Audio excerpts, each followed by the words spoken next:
সব সময় মানুষের শাকসবজি খেয়ে থাকলে স্বাস্থ্য ভালো থাকে।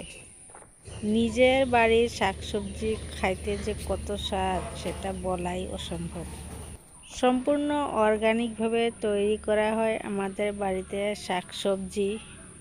আজকে বাড়ির অর্গানিকভাবে তৈরি করা শাকসবজি রান্না করব। শিলপাটায় মশলাগুলো বেটে নিতেছি।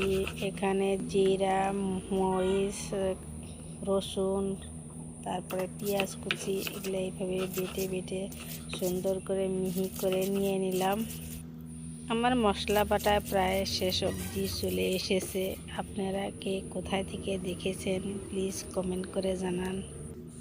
এভাবে সব মশলা একসাথে উঠিয়ে নিয়ে নিব, তারপর রান্নাটা বসাবো। গ্যাসের চুলায় আগুন ধরাইলাম, এখন কড়াইটা দিয়ে দিলাম। কড়াইটা অল্প গরম হওয়ার পর সরিষার তেল দিয়ে দিলাম।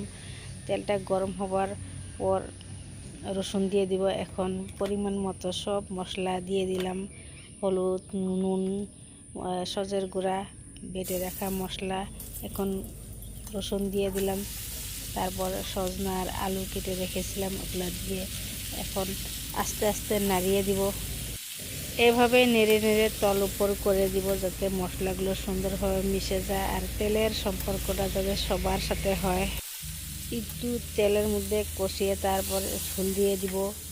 ঝোল দিয়ে তারপরে একটু ঢাকনা দিয়ে দিব। এইভাবে তরকারি বসায় দিলাম। এখন বলক আসার পর তরকারিটা হতে থাকবে। খুব সহজেই রান্না করা যায়, কিন্তু করতে গেলে কত মেহনত সেটা যে বানায় সেহে জানে।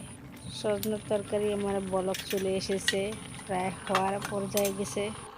বন্ধুরা, একটু মায়া থাকলে পেজটি ফলো করুন, চ্যানেলটি সাবস্ক্রাইব করুন। আমার সজনের তরকারি হয়ে গেছে, বন্ধুরা স্বাদটা নিতে থাকুন।